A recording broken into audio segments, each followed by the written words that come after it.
भारत ने एक ऐसी मिसाइल चलाई जो स्टेल्थ टेक्नोलॉजी से, यानी कि जिसके बारे में रडार भी ना पता लगा पाए, इतनी उन्नत किस्म की कोई बहुत हाइपर सुपरसोनिक स्पीड से आता हुआ कोई फ्लाइंग ऑब्जेक्ट, वो ड्रोन हो सकता है, वो फाइटर जेट हो सकता है, वो कोई क्रूज मिसाइल हो सकती है, उसको जाकर के इसने निशाना बना दिया।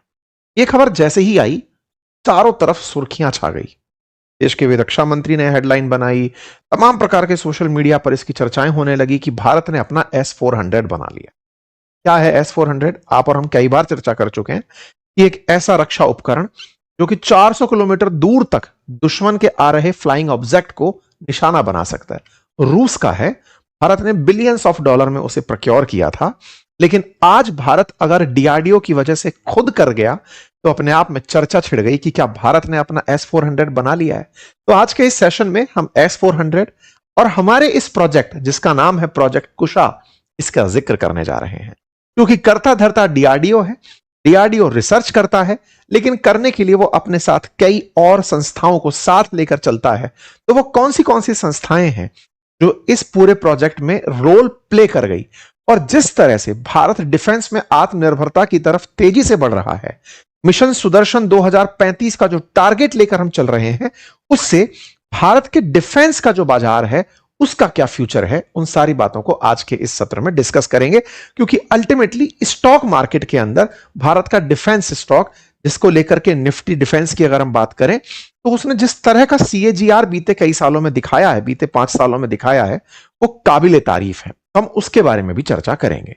फिलहाल के लिए हेडलाइन को एक बार पढ़ देते हैं। हेडलाइन है कुशा के टेक ऑफ की। तो कुशा क्या है?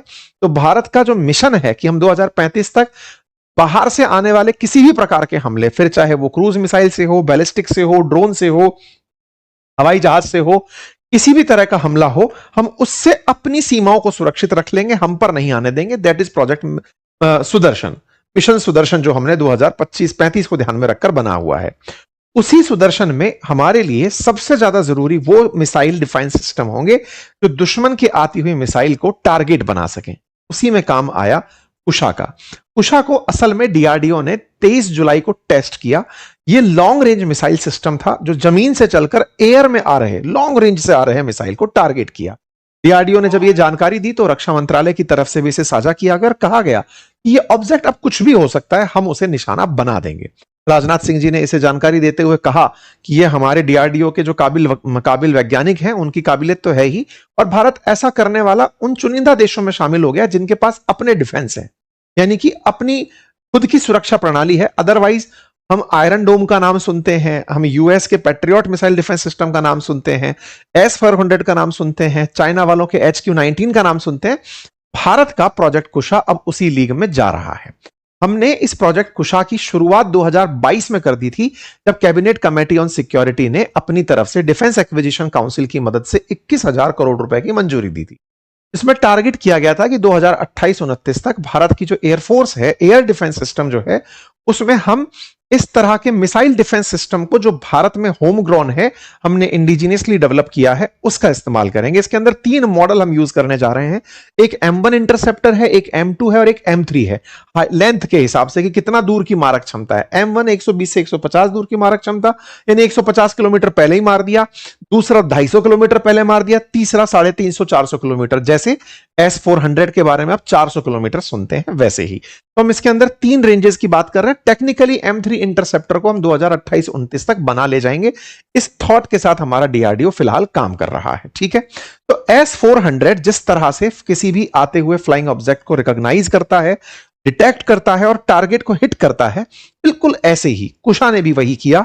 उसको एक रडार से पहला मैसेज मिला, उसके ऊपर वो एक्शन करने निकली, लेकिन रास्ते में उसे लगातार कोऑर्डिनेट्स साझा किए जा रहे थे, और वो अपने हिसाब से जब कोऑर्डिनेट्स नीचे के ग्राउंड सेंटर से दिए जा रहे थे तो वो अपने हिसाब से उस निशाने को टारगेट कर रही थी। क्यों? क्योंकि आने वाला फ्लाइंग ऑब्जेक्ट हो सकता है दिशा बदल जाए, क्योंकि उड़ने वाला फाइटर जेट है तो जरूरी नहीं है वो एक ही दिशा में जाएगा। वो अगर दिशा बदलता है तो रडार से जो चीजें पकड़ी जा रही हैं, उन इंफॉर्मेशंस को उस मिसाइल को लगातार दिया जा रहा था और वो कंट्रोल हो रही थी, और कंट्रोल होकर के उसने निशाने को हिट किया। जिस तरह से हम इजराइल के आयरन डोम की बात सुनते हैं, S-400 की सुनते हैं, ऐसे ही हमारा प्रोजेक्ट कुशा है। जो कि आने वाले समय में जितने भी आधुनिक हवाई हमले हैं उन्हें सटीकता से निपटाने में कामयाब होगा। इसके अंदर थ्रस्ट वेक्टरिंग नोजल लगी है जो उड़ान के दौरान मिसाइल की दिशा और उसको नियंत्रण करने में बेहतर तरीके से इस्तेमाल होती है। आवाज से 5.5 गुना गति से यह गई है। इस मिसाइल के अंदर दिशा तय करने के लिए इनर्शियल नेविगेशन सिस्टम का उपयोग किया गया है। जो सुरक्षा मतलब उड़ान जब चल रही है तब सैटेलाइट सहायता से जो डेटा उसे मिल रहा है उससे वो लक्ष्य को लेकर अपडेटेड रहती है। क्योंकि हो सकता है कि जो सैटेलाइट का डेटा है, चूंकि भारत ने अपना IRNSS छोड़ा हुआ है, तो उसके से डेटा से जो इसको सुरक्षा जो इनर्शियल नेविगेशन सिस्टम से इसको सूचनाएं मिल रही हैं उनसे ये फैसले लेती है। इसके अंदर अंतिम चरण missile dual mode active I saw लगा हुआ है, जिसे एक्टिव इलेक्ट्रॉनिक स्कैन्ड एरे कहा जाता है, जिसमें कि बहुत ही कम मिलीमीटर रेंजेस में जो रेडियो फ्रीक्वेंसीज हैं उनको भी रिकॉग्नाइज करने की काबिलियत है। और ये स्टेल्थ विमान जिन्हें रिकॉग्नाइज रेडियो वेव से नहीं किया जा सकता उनके पास भी जाकर के हिट कर सकती है। जहां तक बात हो इसकी लिथैलिटी की, तो चूंकि ये दिशा पकड़ करके मार करती है और जस्ट हिट मतलब चली है तो मार के ही निकलेगी, उस प्रकार की सुविधाओं से इसको लैस किया गया है।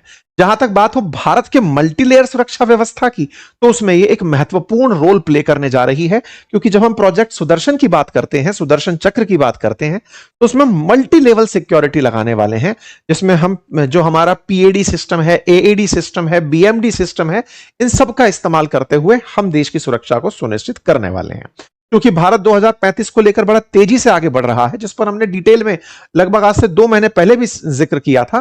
तो उन्हीं चीजों को ध्यान में रखते हुए ये सब इंटीग्रल पार्ट उसके बनते चले जाएंगे। अब सवाल ये है कि सब S-400 और इनका कोई कंपैरिजन है क्या? तो देखिए, जो हमारा कुशा है ना, वो 150, 250 और 400 किलोमीटर की रेंज के लिए बन रहा है, जबकि S-400 जो है वो 40 से लेकर 400 किलोमीटर तक की रेंज में कहीं भी मार कर सकता है। ये नहीं है 400 की दूरी मारेगा, पहले आ गई तो नहीं मारेगा, वो 40 पे भी मार सकता है। और यही कहा जाता है कि मिसाइलों में कम से कम दूरी और दूर से दूर दूरी तक मारने की क्षमता हो। पता चल रहा है दुश्मन ने बिल्कुल बॉर्डर से मारा है, आप लगा के बैठे हुए हैं कि नहीं साहब 400 से नहीं आई इसलिए नहीं मारेंगे, ऐसा नहीं है। 40 किलोमीटर की रेंज से लेकर 400 किलोमीटर की रेंज तक मार कर सकता है। जहां तक बात है मैक्सिमम एल्टीट्यूड की, तो दोनों बराबर हैं। जहां तक बात है स्पीड की, तो S-400 12 मैक तक की गति पकड़ सकता है। गाइडेंस की अगर हम बात करें तो दोनों में ही एक प्रकार का ऐसा सिस्टम लगा है जो कि सेंसिटिविटी के हिसाब से काम करता है। दोनों अपडेटेड तरीके से हैं। दोनों ही टारगेट, जिसमें टारगेट एंगेजमेंट की बात DRDO की कुशा की है, वो स्टेल्थ जेट को भी, जिनके बारे में कहा जाता है कि इनके ऊपर रडार काम नहीं करता, उन्हें भी ये टारगेट बना सकता है। मतलब एक प्रकार से अगर कहा जाए तो ये वो प्रोडक्ट भारत बनाने जा रहा है जो S-400 से कुछ मामलों में बेहतर हो सकता है और कुछ मामलों में कॉम्पिटिटिव हो सकता है। और जहां तक बात हो लागत की, तो हमारी एक यूनिट $500 मिलियन तक पड़ जाएगी, ऐसा एक्सपेक्टेड है। तो कुल मिलाकर के भारत प्रोजेक्ट कुशा में S-400 की तरह ही अपना इंडिजिनस प्रोडक्ट बनाने जा रही है, जिसमें भारत का Bharat electronic limited, Bharat dynamic limited और कई निजी क्षेत्र की MSME अपना रोल प्ले कर रही हैं। क्योंकि सब में से कुछ ना कुछ पार्ट कहीं ना कहीं बनकर आता है। तो इस प्रकार से हम काम कर रहे हैं। 2032 तक हर साल 300 से 400 इंटरसेप्टर मिसाइलों के उत्पादन का लक्ष्य हासिल करने के लिए बेल और BDL ने बकायदा अपनी विशेष विनिर्माण सुविधाओं का विस्तार करना शुरू किया है। प्रोजेक्ट कुशा का जो सफल परीक्षण हुआ, इससे अब पूरी तरह से इस इंडो पैसिफिक क्षेत्र में हमारे लिए भी तो व्यापार बन के आएगा, बाजार बनकर आएगा बहुत सारे लोगों के लिए। हम वो दिखने लगेंगे कि भारत का भी ये प्रोडक्ट लिया जा सकता है। यही कारण है कि भारत 2026 के अंत तक M2, जो इसका M1 के बाद M2 अपडेटेड वर्जन है, उसको और M3 के वाले सिस्टम को ट्राई करेगा। 2027-28 में हम वायुसेना के साथ साथ जल सेना के लिए भी कुछ ना कुछ नई ट्रायल करेंगे। अब सवाल बनता है कि साहब इसको हम बाजार में कैसे रिलेट करें, बाजार के लिए ये किस तरह से है? तो देखिए, बाजार को अगर आप एक कहानी की तरह से देखें, मतलब 30 साल पहले अगर चल के देखते हैं, तो एक समय पर HUL, Nestle, Asian paint, Titan, इनका नाम हुआ करता था। एक जर्नी थी कि लोगों ने मतलब कंजप्शन बेस्ड इकोनॉमी हो रही थी। जिन कंपनीज में मतलब कंजप्शन की दिशा में 1991 के अंदर जब संशोधन हुए थे, उस समय पर जैसे ही LPG रिफॉर्म हुए और प्रोडक्ट के अंदर कंज्यूमर इकोनॉमी बढ़ने लगी, बाजार के अंदर कंज्यूमर इकोनॉमी का तेजी से बोलाबाला आया, तो जो स्टॉक्स बहुत नॉमिनल कीमतों पर थे, जैसे HUL 5 लाख करोड़ की आज कंपनी बनकर खड़ी हो गई, लेकिन अगर देखो तो प्रोडक्ट क्या बना रही थी, ह्यूमन कंजप्शन के। ऐसे ही आज टाइटन के बारे में आप बात करते हैं तो टाइटन की स्टोरीज सुनाई जाती हैं कि उस समय तो शुरू करने की भी स्थिति नहीं थी, लेकिन आज लोग टाइटन में इन्वेस्ट करते हैं, उसको अच्छा एक स्टॉक मानते हैं। तो देश में अभी का जो समय है ना, उसे डिफेंस के लिए एक बहुत अच्छा टाइम पीरियड माना जा रहा है। उसके पीछे का बड़ा कारण है क्योंकि जो कंजप्शन बेस्ड इकोनॉमी वाले पॉइंट हैं, उनमें जैसे एचयूएल का पी रेशो 55 चला गया है, नेस्ले 75 पर खड़ा हुआ है। लेकिन अगर हम आज डिफेंस की बात करें तो इसमें 3 बड़े पॉजिटिव एस्पेक्ट हैं। पहला, पॉलिसी का सपोर्ट पूरी तरह से मिला हुआ है, कैपिटल इनफ्लो आया हुआ है और पूरी तरह सरकार एग्जीक्यूशन के मोड में आई हुई है।